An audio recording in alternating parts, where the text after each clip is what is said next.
Okay, तो start करते हैं third lecture, adsorption and colloids. देखो थियरी है आज तो, पूरा A to Z सब कुछ थियरी है बराबर। देखो पढ़ो, आज का फर्स्ट क्वेश्चन क्या है, कैटलिस्ट बराबर। कैटलिस्ट पहले भी आ चुका है, पहले भी बताया तुमको बहुत बार कैटलिस्ट का क्या करता है बराबर। कैटलिस्ट हमेशा जो रेट ऑफ द रिएक्शन रहता है उसको इंक्रीज कर देता है। रेट समझ में आता है, रेट मतलब कौन सा रिएक्शन कितना फास्ट हो सकता है वो उसका रेट रहता है। अगर रेट बहुत मतलब रेट का जो भी value, rate of the reaction कम है मतलब स्लो होगा रिएक्शन, अगर रेट ऑफ द रिएक्शन का वैल्यू ज़्यादा है तो रिएक्शन फास्ट। तो कैटलिस्ट करता है क्या है, कैटलिस्ट बराबर हमेशा जो रेट ऑफ द रिएक्शन उसको इंक्रीज कर देगा। बड़ा सिंपल सा आंसर, पढ़ो पॉइंट पढ़ो। अच्छा एक बात और, ये कभी भी कैटलिस्ट जब भी रेट ऑफ द रिएक्शन को इंक्रीज करता है तो वो खुद टेक पार्ट नहीं करता है बराबर। अच्छा में देखा जाए तो एक स्टेप में टेक पार्ट करता है, दूसरे स्टेप में निकल जाता है। तो ओवरऑल देखा जाए तो रिएक्शन में कैटलिस्ट टेक पार्ट नहीं करता है बराबर, ऐसा लॉजिक है। और इसमें कोई चेंज भी नहीं आता है, कैटलिस्ट में कोई चेंज नहीं आएगा, जैसे डालते हैं वैसे के वैसे तुमको रिटर्न मिलता है ऐसा। चलो पढ़ते पढ़ो क्या, catalyst is a substance which when added to the reaction system करता है क्या है, क्या करता है, increases the rate of the reaction without itself undergoing any permanent chemical change. खुद में चेंज नहीं होने देगा बराबर, लेकिन रिएक्शन का रेट इंक्रीज कर देता है।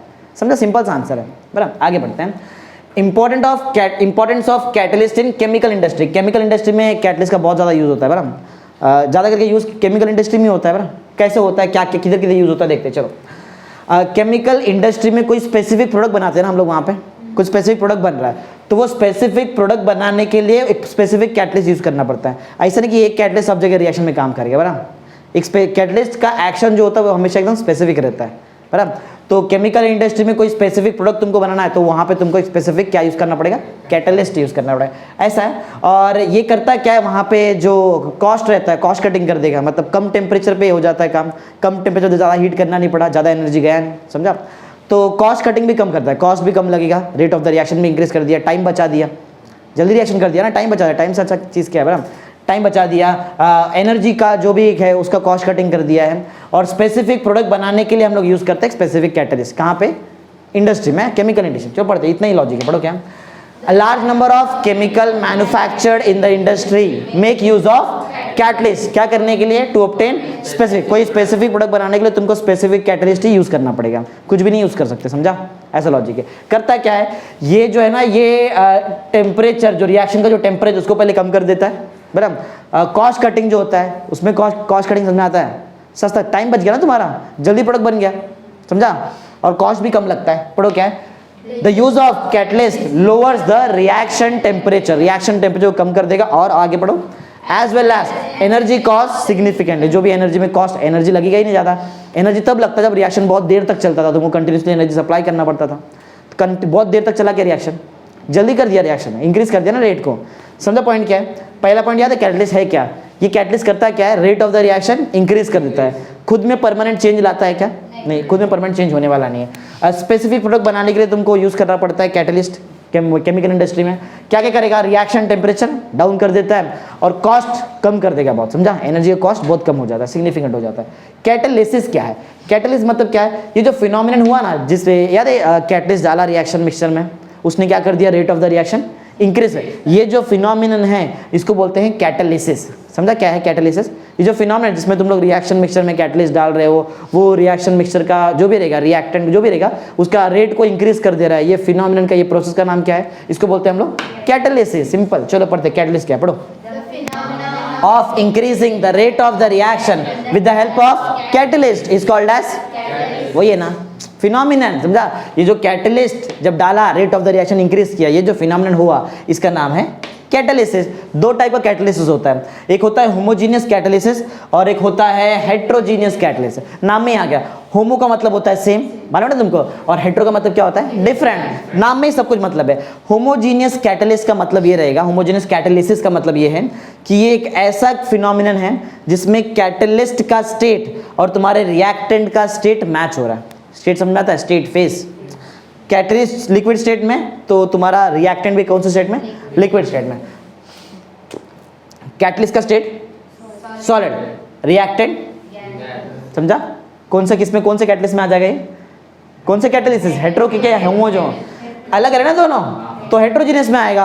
और अगर सेम सल्फ्यूरिक एसिड है ना, लिक्विड ही तो रहेगा और क्या रहेगा बराबर, और एक्वस सोल्यूशन मतलब लिक्विड, समझा। जब दोनों मैच हो गया बराबर, दोनों मैच हो जाए, अगर दोनों का फेज मैच हो रहा है, स्टेट मैच हो रहा है, तो कौन सा कैटालिसिस, होमोजीनियस। अगर नहीं मैच हो रहा है तो सिंपल सा आंसर है, सिंपल है। फटाफट पढ़ते, चलो पढ़ते हैं। होमोजीनियस कैटलिस्ट क्या होता है, उसका दो एग्जांपल भी हम लोग देखेंगे। चलो देखते हैं, पढ़ो क्या first. When the reactant and the catalyst, ये दो चीज़ें कौन सा किस फेज तुमको चेक करने का है, तुम लोग रिएक्टेंट और कैटलिस्ट का फेज चेक करो। फेज का मतलब समझ में आता है, सॉलिड लिक्विड गैस, इसको बोलते हैं फेज। अगर रिएक्टेंट और कैटलिस्ट का फेज सेम तो कौन सा कैटालिसिस, होमोजीनियस। अगर रिएक्टेंट और कैटलिस्ट का फेज अलग अलग तो हेट्रोजीनियस कैटालिसिस। चलो फटाफट पढ़ लेते हैं, क्या है, पढ़ो फर्स्ट पॉइंट।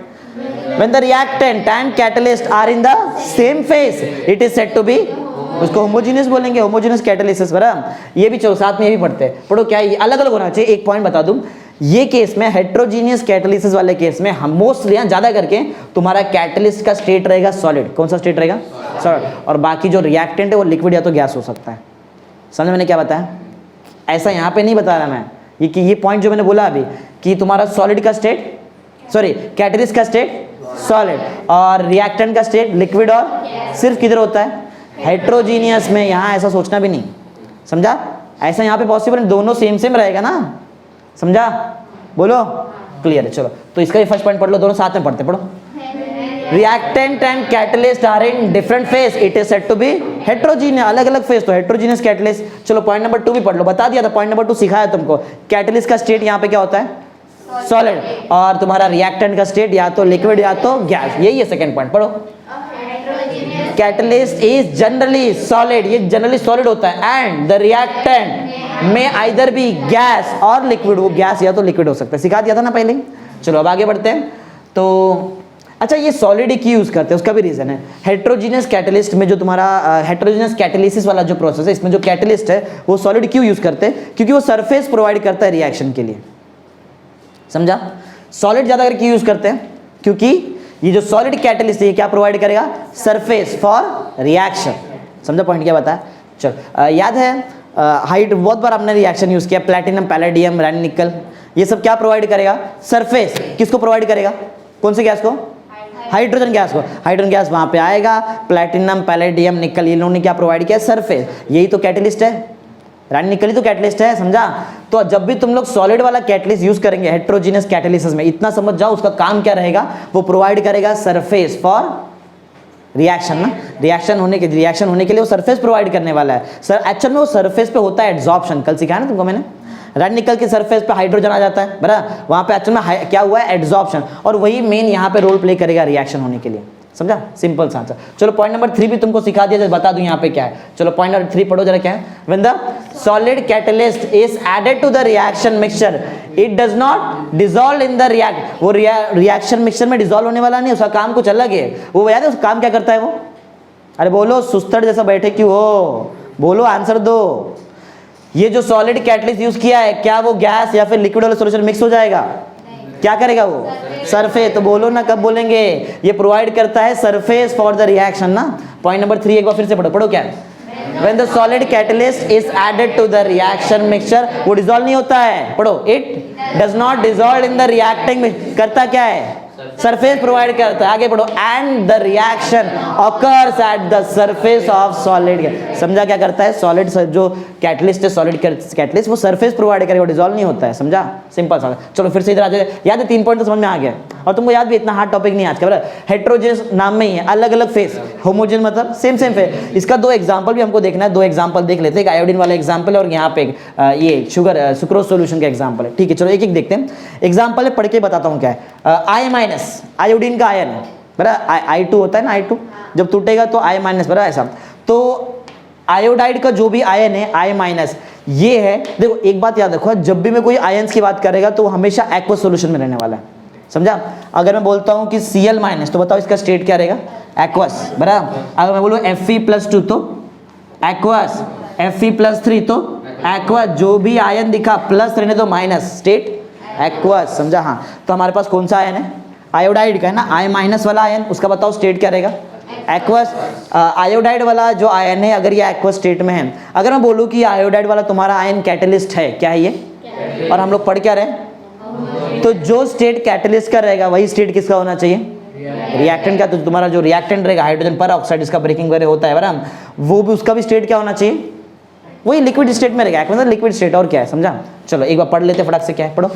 आयोडाइड आयन मतलब I minus is used as homogeneous catalyst कहाँ, in decomposition of aqueous H2O2। देखो एक्वस तो एक्वस, इधर लिखा नहीं है कि एक्वस, लेकिन तुमको बताया ना, मतलब जब भी आयन रहेगा तो स्टेट एक्वस। तो अगर आयोडाइड वाला आयन एक्वस स्टेट में है तो तुम्हारा ये वाला जो रहेगा H2O2 जो रिएक्टेंट, उसका स्टेट भी क्या होना चाहिए, क्योंकि क्या पढ़ रहे तुम तो पढ़ रहे हैं होमोजेनियस, तो स्टेट मैच होना ही चाहिए, समझा। ठीक है, तो कहाँ तक पढ़े, हाँ इधर नहीं, because both I minus and H2O2 are present in the same aqua, वो सेम ही एक्वा सोल्यूशन में। एक एग्जांपल याद रहेगा, अरे होमोजेनियस कैटलिस्ट का हम लोग एग्जांपल पढ़ रहे हैं, समझा। पहला एग्जांपल है कौन सा, दो है बताओ चीज, कैटलिस्ट बताओ कौन है कैटलिस्ट, I माइनस, और रिएक्टेंट कौन है H2O2, दोनों का स्टेट एक्वस, एक ही एक्वस सॉल्यूशन में दोनों, इसके लिए समझा। तो ये किसका एग्जांपल हो जाएगा, होमोजेनियस कैटलिस्ट का। एक और एग्जांपल है यहाँ पे सुक्रोज सॉल्यूशन, देख लो स्टेट देख लो, सुक्रोज सॉल्यूशन है क्या है, एक्वस है, और यहाँ पे सल्फ्यूरिक एसिड भी पानी के साथ यूज किया है, तो वहाँ पे ये भी एक्वस सॉल्यूशन है, समझा। दोनों का स्टेट मैच हो रहा है, बोलो। इसका तो नहीं हो रहा है, इसको देखना भी नहीं है मेरे को तो रिएक्टेंट को देखने का है ना। अरे रिएक्टेंट और क्या देखने का, कैटलिस्ट, रिएजेंट थोड़ी बोला तुमको देखने के लिए, समझा। रिएक्टेंट का स्टेट और कैटलिस्ट का स्टेट चेक करो, अगर दोनों मैच हो गया तो होमोजेनियस, मैच हो ही गई, करेक्ट। पढ़ो पढ़ो क्या है, hydrolysis of sugar is catalysed by H plus ion. H plus ion कौन देता है, एसिड देता है हमेशा H प्लस आयन। आयन है, बोलो स्टेट, और देखो स्टेट इधर मैच हो गया। अरे सिंपल है, इतना हार्ड वर्ड नहीं सिखा रहा हूं, सिंपल सिंपल चीज सिखा रहा हूँ।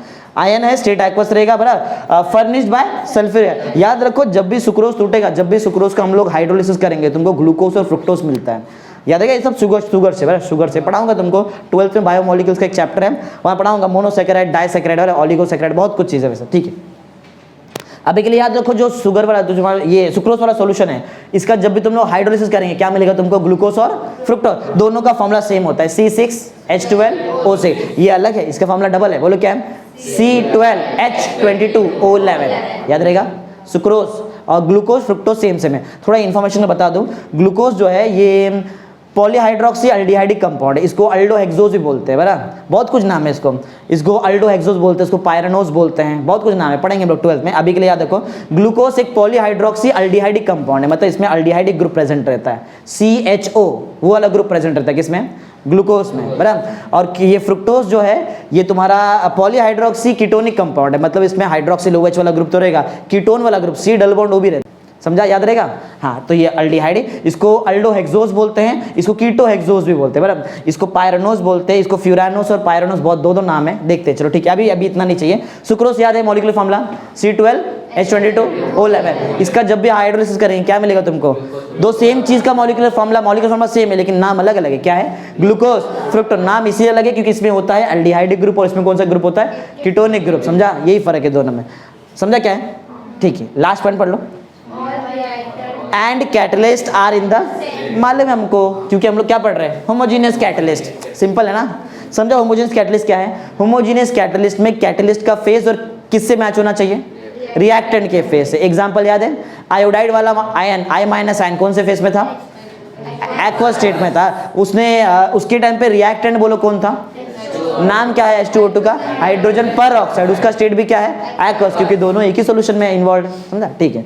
फिर मैंने तुमको पढ़ाया सुक्रोज का हाइड्रोलिसिस, सुक्रोज का सॉल्यूशन का कैसे है बताओ, एक्वस है, और हम लोगों ने यहाँ पे एसिड यूज किया, एसिड देता है H plus ion, H plus ion जो है स्टेट एक्वस, एक्वस मैच हो गया, फिर से कौन सा हो गया ये, होमोजेनियस कैटलिस्ट, समझा। सुक्रोज का ब्रेकिंग किया तो क्या क्या मिलता है, ग्लूकोज और फ्रुक्टोज, बराबर। ये पॉलीहाइड्रोक्सी अल्डिहाइडिक कंपाउंड है, पॉलीहाइड्रोक्सी कीटोनिक कंपाउंड है, ठीक है। आगे बढ़ते हैं, lead chamber process is an example of homogeneous catalyst. Lead chamber एक प्रोसेस, पहले पढ़ा है शायद, पहले पढ़ा है तुम लोगों ने इसके बारे में, नहीं, ठीक है, बताता हूँ, चलो। लीड चेंबर एक प्रोसेस का नाम है, इसमें बोला ये गया है कि प्रूफ करो या फिर ऐसा बताओ कि लीड चेंबर प्रोसेस जो है ये एक एग्जांपल है होमोजेनियस कैटलिस्ट का। हमको होमोजेनियस कैटलिस्ट आता है ना, बोलो आता है कि नहीं, हाँ। तो इसमें बताने का कि लीड चेंबर प्रोसेस में होमोजेनियस कैटालिसिस ही यूज हुआ है, देखते हैं कैसे, क्या है लीड चेंबर प्रोसेस, जरा बता दो। देखो, लीड चेंबर प्रोसेस में सल्फर डाइऑक्साइड कन्वर्ट होता है सल्फर ट्राइऑक्साइड में। सल्फर डाइऑक्साइड SO2 दिखाई दे रहा है, SO2 को क्या बोलते हैं, सल्फर डाइऑक्साइड, ये कन्वर्ट हो जाएगा किसमें, सल्फर ट्राई ऑक्साइड। कैसे होगा, इसको ऑक्सीजन के साथ रिएक्ट करना पड़ेगा, एयर वाला ऑक्सीजन के साथ रिएक्ट करेगा और किस में कन्वर्जन दिखा देगा, सल्फर ट्राइऑक्साइड। इधर देखो जरा, देखो ये रिएक्ट किससे करेगा, ऑक्सीजन के साथ बराबर, और खुद क्या बन जाएगा, सल्फर ट्राइऑक्साइड। बैलेंसिंग तुमको करना पड़ेगा यहाँ, बैलेंसिंग बारे देखो तो यहाँ पे कितना है, देखो बैलेंसिंग यहाँ पे किया हुआ, अब एक ही करके दिखाऊं, करके दिखाऊं, देखो कितना ऑक्सीजन यहाँ पे 4, इधर कितना 3 बराबर, ऐसा है। अगर मैं यहाँ पे कुछ समझो यहाँ पे 2 डालूं, कितना गिरो ऑक्सीजन, कितना 4 2 6 बराबर, इधर 2 डाल दो, 3 2 6 6 से तुम्हारा ऑक्सीजन बैलेंस हो जा रहा है, 2 सल्फर है 2 सल्फर है, बैलेंस हो गया, सिंपल है बराबर, ठीक है। वो खुद तुमको भी आता है ना, इतना चाहिए तो बताने की जरूरत वैसे भी नहीं है, ठीक है। हाँ तो मैंने क्या बताया, लीड चेंबर प्रोसेस में कौन किस में कन्वर्ट होता है, सल्फर डाइऑक्साइड कन्वर्ट होएगा सल्फर ट्राइऑक्साइड, किससे रिएक्शन होने के बाद, एटमॉस्फेरिक ऑक्सीजन O2 के साथ, समझा, करके भी दिखाया कैसे होता है। अब जरा ध्यान दो, इसमें जो कैटलिस्ट यूज होता है वो होता है नाइट्रिक ऑक्साइड NO दिखाई दे रहा है ऊपर, लिखा है एरो के ऊपर, क्या नाम है उसका, नाइट्रिक ऑक्साइड। जरा स्टेट चेक करो उसका, देखो मेरे को नहीं, इधर देखो, इधर क्या है, गैस, और ये तुम्हारा SO2 का स्टेट क्या है, गैस है, मैच वैच हो रहा है, कौन सा कैटालिसिस, होमोजीनियस गैस, समझा, अप्रूव हो गया कि लीड चेंबर जो प्रोसेस है इस ये कौन सा कैटालिसिस है, होमोजीनियस। रीजन क्या है बताओ, क्योंकि सल्फर डाइऑक्साइड का जो गैस स्टेट है वो किससे मैच हो जा रहा है, नाइट्रिक ऑक्साइड के गैस। नाइट्रिक ऑक्साइड क्या कर रहा है बताओ, यहाँ पे एज अ कैटलिस्ट एक्ट कर रहा है, सिंपल बरा, चलो समझा पॉइंट क्या है, अरे इतना ही मतलब है, पढ़ते चलो फटाफट, पढ़ो क्या, इन लीड चेंबर प्रोसेस SO2 मतलब नाम क्या, तुम लोग SO2 मत, तुम लोग पूरा लिखना, स्टेटमेंट में कभी ऐसा नहीं आना चाहिए, स्टेटमेंट पूरा आना चाहिए। In lead chamber process sulphur dioxide is oxidised to sulphur trioxide with oxygen in the presence of, no नहीं है वो, nitric oxide as a catalyst, समझा, याद रहेगा, NO मतलब नाइट्रिक ऑक्साइड केमिस्ट्री, बराबर, nitric oxide as a catalyst. तुमको reaction समझ में आ चुका है, बराबर। तुमको ये भी मालूम है कि होमोजेनियस कैटलिस्ट क्यों है, मालूम है ना, क्योंकि किसका स्टेट किससे मैच हो रहा है, नाम बताओ कौन है वो, सल्फर डाइऑक्साइड का स्टेट किससे मैच हो रहा है, नाइट्रिक ऑक्साइड। लास्ट पॉइंट जल्दी पढ़ो, all the reactant as well as the catalyst is present in the gas, ये भी गैसेस में, ये भी गैसेस में, बराबर, gases state that is same phase, it is a homogeneous catalyst, समझा, सिंपल है, समझा। Lead chamber process homogeneous catalyst reaction क्यों है, अभी तक याद है, पहला कॉलम पूरा याद है, कैटलिस्ट याद है क्या करता है, बोलो क्या करता है, रेट ऑफ द रिएक्शन को इंक्रीज, खुद में परमानेंट चेंज लाएगा, नहीं लाता है। फिर याद है बहुत सारा इंडस्ट्री में यूज किया जाता है, स्पेसिफिक चीज बनाने के लिए स्पेसिफिक कैटलिस्ट यूज करते हैं, रिएक्शन टेम्परेचर कम कर देता है, कॉस्ट कटिंग कर देता है, समझा, बहुत कम करता है। फिर होमोजेनियस कैटलिस्ट पढ़ा, क्या सेम, फेज सेम, किसका किसका, रिएक्टेंट और कैटलिस्ट का। एग्जांपल I- और H2O2 वाला था, और दूसरा सुक्रोज को तोड़ा, सुक्रोज को हाइड्रोलिसिस किया, बराबर, क्या क्या बनाया, ग्लूकोज और फ्रुक्टोज। वो टाइम पे क्या यूज किया था बताओ, कैटलिस्ट, कैटलिस्ट को क्या यूज किया था, सल्फ्यूरिक एसिड जो देता है H+ आयन, जो एक्वस में था, और तुम्हारा सुक्रोज भी एक्वस सॉल्यूशन में, ये तो अभी भी याद है। SO2 से SO3 किसके साथ रिएक्शन किया, ऑक्सीजन, एटमॉस्फेरिक ऑक्सीजन के साथ रिएक्शन किया, ऐसा हो गया, स्टेट मैच हो रहा है, इसके लिए होमोजेनियस है। हाइड्रोजन का भी 2-3 पॉइंट तुमको याद है, बराबर, इसमें यूज करेंगे हेबर्स प्रोसेस, हेबर्स प्रोसेस कल भी तुमको बताया था मैंने ना, बट बताते बताते बता दिया था हेबर्स प्रोसेस क्या है। हेबर्स प्रोसेस में अमोनिया बनता है, क्या बनता है, अमोनिया, इसमें Fe as a catalyst use करते हैं, क्या यूज करते हैं, Fe, आयरन, आया था कल आया था, याद है, Fe का एक पॉइंट था, उसके नीचे प्लेटिनम का एक पॉइंट था, याद है, हाँ कल पढ़ाया हुआ चीज़ है। तो Fe को हम लोग एज अ कैटलिस्ट यूज करेंगे in the preparation of ammonia. कैसे बनता है अमोनिया, अमोनिया बनता है नाइट्रोजन और हाइड्रोजन से, किससे बनेगा, N2 + H2, बराबर, तुमको मिलेगा अमोनिया, बैलेंस कर लो प्रॉपरली, 3 है ना, 3 है, बोलो क्या करूँ, इधर N2 है, 2 कर दो, इधर कितना हाइड्रोजन, 6, खत्म ना, हो गया। क्या यूज करेंगे कैटलिस्ट, Fe, बराबर, Fe as a catalyst use करते हैं सॉलिड फॉर्म में, बराबर, और साथ में तुमको यूज करना पड़ेगा, प्रमोटर यूज करना पड़ता है, प्रमोटर है यहाँ पे K2O, बराबर, क्या यूज करेंगे, K2O as a promoter use करेंगे, और Al2O3 भी यूज करते हैं, बराबर, एज अ प्रमोटर, प्रमोटर मतलब प्रमोट करेगा रिएक्शन को आगे, समझ रहे पॉइंट क्या है। तो Fe का जरा स्टेट देखो, और जो तुम्हारा नाइट्रोजन का स्टेट देखो, बताओ होमोजेनियस की हेट्रोजेनियस, हेट्रो, ये प्रोसेस का नाम है हेबर्स प्रोसेस, क्या बोलते हैं उसको, याद रहेगा ना, हेबर्स प्रोसेस से क्या बनता है, अमोनिया बनता है। अमोनिया बनने के लिए क्या क्या लगाना पड़ता है, 1:3 के रेशियो में तुमको नाइट्रोजन और हाइड्रोजन यूज करना पड़ेगा। 1 लीटर नाइट्रोजन यूज किया तो 3 लीटर हाइड्रोजन यूज करो, समझा, 1:3 के रेशियो में। क्या है कैटलिस्ट बताओ यहाँ पे, Fe, और ये K2 और Al2O3 क्या है, प्रमोटर है। एक और चीज यहाँ पे होता है, मोलिब्डेनम यूज करते हैं, वो भी एज अ प्रमोटर, लिखा नहीं है यहाँ पे लेकिन यूज होता है मोलिब्डेनम, बराबर, वो भी क्या यूज करते हैं, एज अ प्रमोटर। याद रहेगा पॉइंट मैंने क्या बताया यहाँ पे? अरे रिएक्शन समझा है? कितना मोल्स बताओ नाइट्रोजन यूज किया था तुम लोगों ने? 1 मोल। अरे देखना नहीं, इसके लिए रुक गया मैं यहाँ पे। 1 मोल नाइट्रोजन यूज किया था, नाइट्रोजन गैस, और 3 मोल हाइड्रोजन गैस। बराबर क्या मिला? अमोनिया। कितना मोल? 2 मोल्स मिला था, राइट है। एरो पे कैटलिस्ट क्या यूज किया था? Fe स्टेट सॉलिड स्टेट में। साथ में प्रमोटर यूज किया, 3 प्रमोटर, बोलो कौन कौन? K2O और Al2O3 और मोलिब्डेनम। याद रहेगा? मोलिब्डेनम। बराबर चलो पढ़ लेते, जो मैंने बताया वही लिखा है पॉइंट नंबर 4, बड़ा वाला पॉइंट में यही चीज है, कुछ नया नहीं। चलो पढ़ते फटाफट। पढ़ो क्या? N2 and H2 combines to form NH3। कौन सा प्रोसेस में? इन Haber's process, in the presence of finely divided Fe along with K2O and Al2O3। ये सब लगता है, तुमको मालूम है कौन प्रमोटर है कौन कैटलिस्ट है, मालूम है ना? चलो पढ़ो। Al2O3 and K2O are promoters of Fe catalyst। बराबर कभी कोई कैटलिस्ट अपना काम करना बंद कर देता है, बराबर तो उसको प्रमोट करने के लिए क्या लगता है? प्रमोटर। तो Al2O3 और K2O यही काम करता है प्रमोटर जैसा। और पढ़ो क्या है? Al2O3। हाँ तो ये प्रमोटर तो काम करता है, क्या एक्चुअल में करता है क्या है? ये जो Al2O3 तुमने यूज किया ना, ये Fe का फ्यूजन को रोक देता है। Fe का फ्यूजन को कौन रोक देगा? Al2O3। और जो K2O ये केमिसॉर्प्शन कराता है। ये क्या कराएगा? केमिसॉर्प्शन याद है? फिजॉर्प्शन, केमिसॉर्प्शन पढ़ाया था। कोवैलेंट या तो कौन सा बॉन्ड बनता है? आयनिक बॉन्ड बनता था। तो K2O का काम है केमिसॉर्प्शन कराने का नाइट्रोजन एटम का, और दूसरा Al2O3 का काम क्या था? फ्यूजन प्रिवेंट करने। किसका फ्यूजन? Fe का। एक बार फिर से देखते पूरा याद। और हाँ मोलिब्डेनम क्या था? मोलिब्डेनम ये भी प्रमोटर जैसा है। एक बार पूरा देखो, नाइट्रोजन हाइड्रोजन यूज करना पड़ेगा। कैटलिस्ट कौन? बोलो, सो रहे हो? Fe। और प्रमोटर कौन है? K2O Al2O3 मोलिब्डेनम, मिलेगा 2 मोल्स ऑफ अमोनिया। बराबर स्पेशली Al2O3 का काम क्या है? To prevent the fusion of Fe atom. बराबर K2O का काम क्या है? केमिसॉर्प्शन। किसका केमिसॉर्प्शन? नाइट्रोजन एटम का केमिसॉर्प्शन। मोलिब्डेनम में क्या यूज किया जाएगा? मोलिब्डेनम कहाँ यूज करेंगे? प्रमोटर जैसा यूज करेंगे। समझा? बस इतना ही चीज यहाँ पे वही लिखा हुआ है, कुछ नया चीज नहीं है। समझा? चलो आगे नेक्स्ट पढ़ो क्या? Hydrogenation reaction of vegetable oil. ये सब रिएक्शन हम लोग कर चुके हैं, ये जितना भी रिएक्शन सब कुछ कर चुके हैं। याद है अल्कीन से अल्केन बनाया था? हाइड्रोजनेशन करते ना, H2 ऐड करते, रन निकल, बहुत बार हो गया वो तो चीज। बराबर रन निकल, platinum, palladium, high temperature high pressure. बराबर ये सब किया ना अपन ने। हाँ तो carbon carbon double bond liquid state में क्या रहेगा? वो वेजिटेबल ऑयल, उसको बोलते हैं वेजिटेबल ऑयल। बराबर जैसे ही इसका हाइड्रोजनेशन करेंगे, हाइड्रोजन का स्टेट क्या होता है? गैस। क्या यूज करना पड़ेगा तुमको? कैटलिस्ट। बहुत सारा ऑप्शन है, प्लैटिनम यूज करो, पैलेडियम यूज करो, निकल यूज करो, बराबर ये सब यूज करो। हाँ निकल का स्टेट क्या होता है? सॉलिड। ये सॉलिड स्टेट में, और ये कौन से स्टेट में? बोलो हेट्रोजेनस के होमोजेनस कैटालिसिस? Heterogeneous catalysis. इससे जो चीज बनेगा उसको बोलते हैं वेजिटेबल घी या तो वनस्पति घी। बराबर दो नाम है, एक वेजिटेबल घी और दूसरा वनस्पति घी। कार्बन कार्बन सिंगल बॉन्ड, बराबर, और ये क्या था? कार्बन कार्बन डबल बॉन्ड रहेगा तो वो लिक्विड स्टेट पे रहेगा। जैसे सिंगल बॉन्ड में आएगा तो वो घी में कन्वर्ट हो गया। घी या तो वनस्पति या तो वेजिटेबल घी, ऐसा बोल सकते हो। समझा क्या हुआ? बोलने का मतलब है, इस एक्सप्लेन करने बोला है, आता है, हम लोग रिएक्शन कर चुके हैं इसको। कहाँ के बताओ? 15 वाला चैप्टर में किया ना, हाइड्रोकार्बन्स में। तुमको कराया ना अल्कीन्स वाला रिएक्शन में? अल्कीन्स में भूल गए? अल्कीन्स में हाइड्रोजन ऐड, ऐसा अल्कीन्स में भी किया, अल्काइंस में भी किया है। समझा?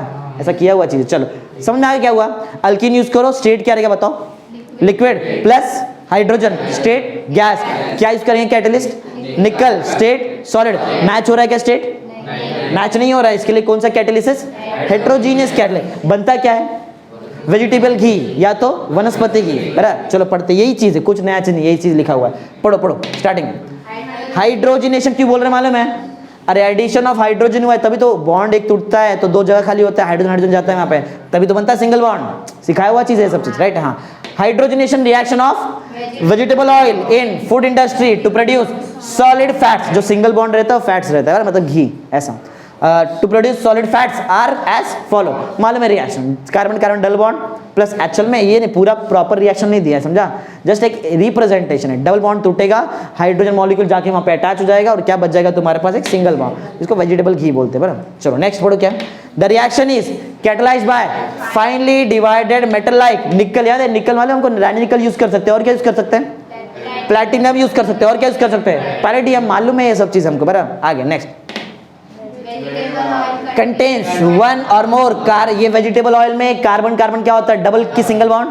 Double bond. सिंगल बॉन्ड तो घी में होता है। बराबर आगे, हाँ आगे बढ़ो।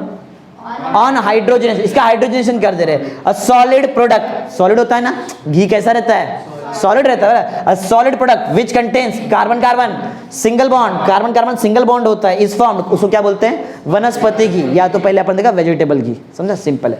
लास्ट पढ़ लो क्या है यहाँ पे, क्यों ये हेट्रोजीनियस कैटालिसिस है वो है, हमको मालूम है क्यों ये हेट्रोजीनियस है, बोलो क्यों, बोलो क्यों, रिएक्टेंट का स्टेट और कैटलिस्ट का स्टेट मैच नहीं हो रहा है, सिंपल है, घूम फिरा के वही हो रहा है। पढ़ो point number 5, it is an example of heterogeneous catalysis q as the reactant and catalyst both are present in different state different phase, समझा, अलग अलग फेज में, इसके लिए समझा, बोलो क्या है। हाँ नेक्स्ट क्वेश्चन, कैटालिटिक कन्वर्टर इन ऑटोमोबाइल एग्जॉस्ट, बराबर, इसके बारे में देखते हैं। ऑटोमोबाइल, जो भी ऑटोमोबाइल रहता है उसका जो एग्जॉस्ट होता है, एग्जॉस्ट मालूम है सर, एग्जॉस्ट मालूम है, एग्जॉस्ट, हाँ, उसमें होता है कैटालिटिक कन्वर्टर, उसमें क्या रहता है, वो जो तुमको वहां से पहले एग्जॉस्ट से जो भी गैस वगैरह बाहर निकलता है वो पहले कैटालिटिक कन्वर्टर पे जाता है, उसके बाद बाहर निकलता है, अंदर रहता है कैटालिटिक कन्वर्टर। करता है क्या कैटालिटिक, नाम में ही है कैटालिटिक, को कन्वर्ट कर दिया कैटालिटिक कन्वर्टर ने किसमें, कार्बन डाइऑक्साइड, जो नाइट्रिक ऑक्साइड था उसको कन्वर्ट कर दिया नाइट्रोजन ऑक्सीजन अलग अलग, बराबर, वाटर ही बना देता है, समझा, समझा क्या लॉजिक है। तो ये सब चीज पॉइजनस नहीं है ना इंजन में, बराबर, तो कैटालिटिक कन्वर्टर भी उसको प्रॉपरली नहीं कर पाएगा, उसको उतना पॉइजनस चीज नहीं निकाल पाएगा। इसके लिए जब भी तुम लोग ऑटोमोबाइल में पेट्रोल यूज करेंगे वहां पे यूज करेंगे अनलीडेड पेट्रोल, क्या यूज करेंगे, मतलब उसमें लीड नहीं, में प्रॉब्लम हो जाएगा वहां पे, ऐसा। चलो इधर पढ़ते हैं, एक बार लाइन से पढ़ के जाते हैं, या समझ में आ गया ना क्या है, चलो पढ़ते हैं, पढ़ो क्या है। An important application of heterogeneous catalysis is in automobile catalytic converter.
तो हम लोग देख रहे थे क्या, कैटालिटिक एक्टिविटी ना, हाँ, तो वहां पे देखा कि जो कैटलिस्ट का है जो एक्टिविटी है वो डिपेंड किस पे करता है, केमिसॉर्प्शन, केमिसॉर्प्शन याद है, कौन सा बॉन्ड, कोवैलेंट या तो आयनिक बॉन्ड, उस पर डिपेंड करता है, ठीक है। ज्यादा स्ट्रांग होना चाहिए क्या कोवैलेंट और ionic bond,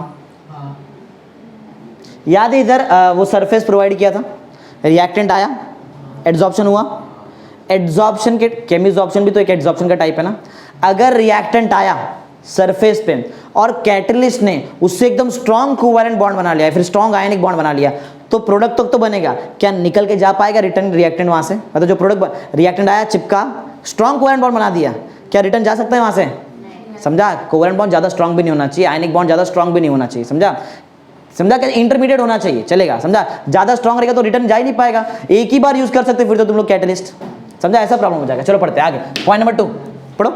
if large number of reactant molecule जैसे कि गैस और liquid are strongly adsorbed on the surface of solid catalyst, catalyst are said to be active. Catalyst ज्यादा एक्टिव है, अगर ज्यादा एक टाइम पे बहुत ज्यादा रिएक्टेंट मॉलिक्यूल आके रिएक्शन कर सकता है तो ज्यादा एक्टिव कैटलिस्ट है ना, समझा। प्रॉब्लम है कि स्ट्रांग बॉन्ड नहीं बनना चाहिए बस वहां पे, राइट ना। पॉइंट नंबर 3 पढ़ो।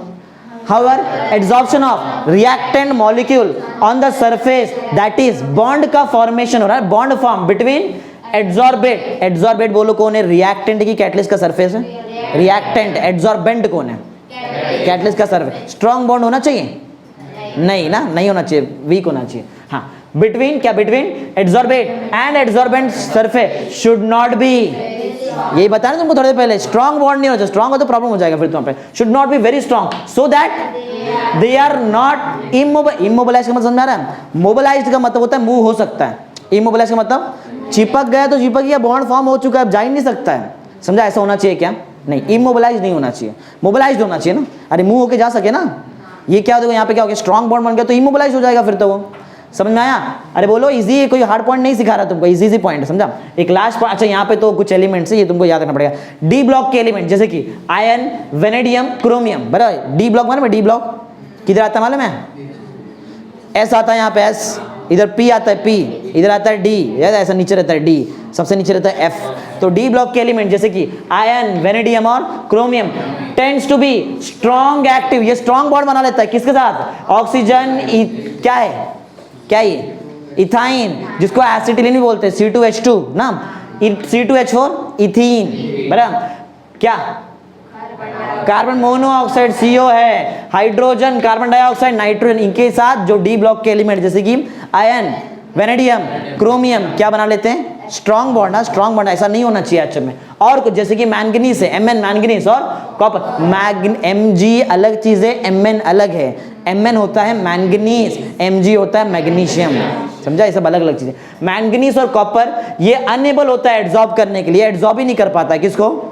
नाइट्रोजन और कार्बन डाइऑक्साइड को एड्सॉर्ब ही नहीं कर पाता, समझा। कुछ कुछ बता रहे हैं यहाँ पे एग्जांपल, जैसे कि मैग्नीशियम और लिथियम ये एड्सॉर्ब कर लेता है किसको, ऑक्सीजन को, समझ में आ रहा है पॉइंट क्या है। डी ब्लॉक का एलिमेंट कौन कौन जैसा बताया बताओ, आयन, वेनेडियम, क्रोमियम, ये स्ट्रॉन्ग बॉन्ड बना लेता है, स्ट्रॉन्ग अट्रैक्ट हो जाता है किसकी तरफ, रिएक्टेंट ना, जो भी रिएक्टेंट बहुत सारा है वहाँ पे, बड़ा ऑक्सीजन है जो इजी याद रखो, ऑक्सीजन याद रखो, carbon monoxide, dioxide, nitrogen, hydrogen, ये सब याद रख सकते हैं। इथीन, इथाइन भी याद रख सकते हो, तो बहुत इजी है, समझा पॉइंट क्या है। चलो अब पढ़ते हैं catalytic selectivity with suitable example. नाम में कैटालिटिक सेलेक्टिविटी मतलब एक कैटलिस्ट सिर्फ एक ही रिएक्शन में काम करेगा, वही कैटलिस्ट तुम लोग सोचेंगे कि दूसरे रिएक्शन में डालते और रिएक्शन का रेट बढ़ाते, तो ऐसा नहीं हो सकता है, समझा पॉइंट क्या है। हाँ, अगर तुमको इथीन को ऑक्सीजन के साथ रिएक्ट करके एसिटल्डिहाइड बनाना है तो सिर्फ क्या यूज करना पड़ेगा तुमको,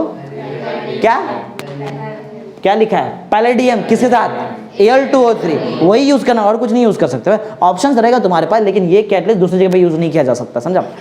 देखो पीडी की जगह देखो क्या लिख दिया, Ag सिल्वर। अगर मैंने पैलेडियम की जगह सिल्वर लगा दिया तो उस टाइम पे तुमको क्या एसिटल्डिहाइड मिलेगा, नहीं, कैटलिस्ट चेंज, प्रोडक्ट चेंज। जबकि देखो रिएक्टेंट तो दोनों सेम सेम था, इथीन ने पहले भी ऑक्सीजन से रिएक्ट किया, इथीन ने दूसरे टाइम भी ऑक्सीजन से, लेकिन मिला अलग अलग चीज, रीजन है अलग अलग कैटलिस्ट, समझा। पैलेडियम यूज हुआ Al2O3 के साथ तो हमेशा एसिटल्डिहाइड, और सिल्वर यूज हुआ अगर Al2O3 के साथ तो इथेनिन ऑक्साइड, समझा लॉजिक क्या है। अलग अलग कैटलिस्ट से अलग अलग प्रोडक्ट, जबकि रिएक्टेंट तो सेम सेम ही है, समझा। रीजन क्या है, अलग अलग प्रोडक्ट आने का रीजन बताओ क्या है, अलग अलग कैटलिस्ट है, समझा। ये कुछ और कुछ केस वहां पे नहीं, सिर्फ अलग अलग कैटलिस्ट, यही रीजन है। और एग्जांपल जैसे कि कार्बन मोनोऑक्साइड जब हाइड्रोजन के साथ रिएक्ट होता है तो एक बार बनाता है मीथेन और एक बार वही रिएक्ट करके बनाता है मिथेनॉल, जबकि था तो सेम सेम। देखो कार्बन मोनोऑक्साइड इधर भी है, इधर भी हाइड्रोजन, मोनोऑक्साइड हाइड्रोजन, समझा। अलग अलग प्रोडक्ट बनाया, रीजन बताओ क्या है इसका, अलग अलग कैटलिस्ट। एक बार देखो क्या यूज किया है, निकल, रेडी निकल, याद है, सरफेस प्रोवाइड करेगा हाइड्रोजन को, बराबर। और दूसरी बार क्या यूज किया है, कॉपर, जिंक ऑक्साइड और Cr2O3, बराबर, समझा। क्रोमिक एनहाइड्राइड बोलते हैं उसको, Cr2O3, बराबर। हाँ, तो दोनों सेम सेम था ना, कार्बन मोनोऑक्साइड और हाइड्रोजन तो रिएक्टेंट में सेम सेम था, प्रोडक्ट अलग मिला। एक बार क्या मिला तुमको, मीथेन, और दूसरी बार मिथेनॉल। रीजन ये एक कैटलिस्ट चेंज कर दिया तुम लोगों ने। कैटलिस्ट अगर यहाँ पे निकल ही रखते तो बताओ तुमको क्या मिलता, तुमको मीथेन ही मिलता। समझ में आ रहा है लॉजिक क्या है।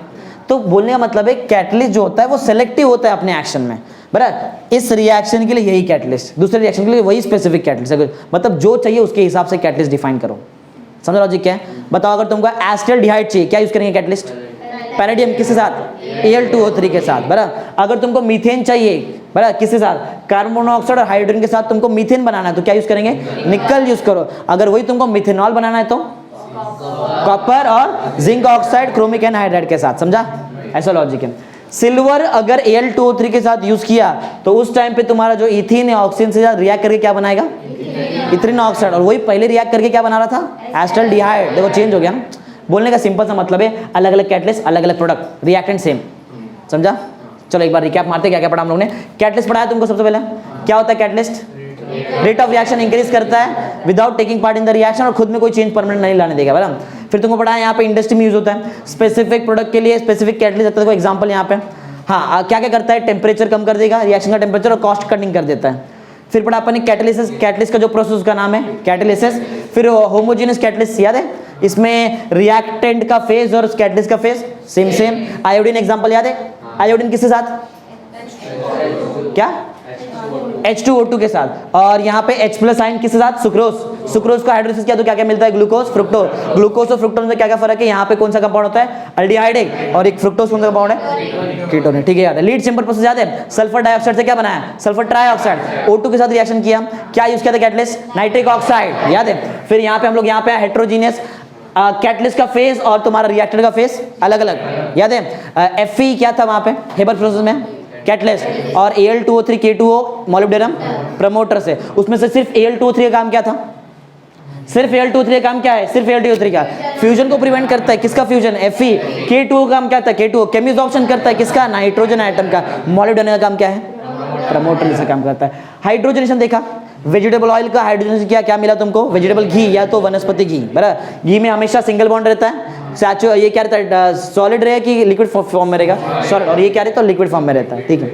कैटलिस्ट कन्वर्टर याद है? कैटालिटिक कन्वर्टर, जो भी गैस है जैसे कि कार्बन मोनोऑक्साइड, नाइट्रिक ऑक्साइड, उसको कन्वर्ट किस में कर देता है? वो dioxide, oxygen, nitrogen, water.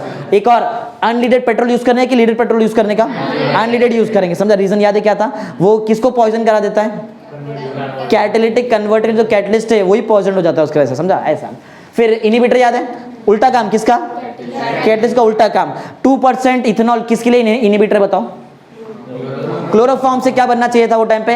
Carbonyl chloride जो पॉइजनस है उसको इनहिबिट किसने कर दिया? 2% इथेनॉल ने। और यहाँ बताया था कि हाइड्रोजन पर ऑक्साइड का अगर मुझे आगे रिएक्शन नहीं कराना है, मतलब आगे नहीं जाने देने का, तो क्या करना पड़ेगा? डाइल्यूट एसिड या तो ग्लिसरॉल यूज करो। याद रहेगा? ठीक है। फिर मैकेनिज्म याद है? सरफेस प्रोवाइड किया, रिएक्टेंट आया सरफेस पे, सेकंड स्टेप में एब्जॉर्ब हुआ, थर्ड स्टेप में आधा केमिकल रिएक्शन हो गया, क्या बन गया? इंटरमीडिएट। फोर्थ स्टेप में प्रोडक्ट बन गया, फिफ्थ स्टेप में प्रोडक्ट बन के निकल गया, सिक्स स्टेप में खाली हो गया, फिर से नया रिएक्टेंट आएगा, फिर से काम करेगा। कैटलिस्ट में चेंज नहीं हुआ है, उसके मास में भी चेंज नहीं हुआ, उसकी केमिकल कंपोजिशन में भी चेंज नहीं हुआ है। ठीक है, आगे बढ़ते हैं। फिर शॉर्ट नोट यहाँ पे देखा, सबसे यहाँ पे मेन पॉइंट यही है, सबसे मेन पॉइंट यहाँ पे ये था कि जो कैटलिस्ट है, कैटलिस्ट का जो सरफेस है वो रिएक्टेंट के साथ स्ट्रॉन्ग बॉन्ड नहीं बनाना चाहिए। समझा ना? यही सबसे मेन पॉइंट था। अगर स्ट्रॉन्ग बॉन्ड बन गया तो रिटर्न जा ही नहीं पाएगा, वहीं पे रुक जाएगा। कैटलिस्ट एक ही बार यूज कर सकते हैं, फिर ऐसा है।